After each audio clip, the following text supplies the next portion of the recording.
نمازی آدمی کے بارے میں نبی اکرم صلی اللہ علیہ وسلم کا فرمان ہے کہ جب بھی نمازی آدمی الحمدللہ رب العالمین اللہ رب العزت کا کسی سے کلام فرمانا یہ اسے بلند کر دیتا ہے، جیسا کہ اللہ رب العزت نے بعض انبیاء علیہ السلام کے ساتھ براہ راست کلام فرما کر کے ان کو فوقیت اور فضیلت عطا فرمائی۔ اب اسی فضیلت سے نمازی کی فضیلت کو بھی سمجھا جا سکتا ہے، اس لیے کہ جب بھی کوئی شخص نماز پڑھتا ہے تو اللہ رب العزت اس سے ہم کلام ہوتے ہیں، اگرچہ وہ نمازی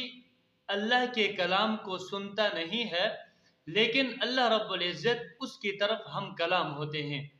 یہ اللہ رب العزت نے نماز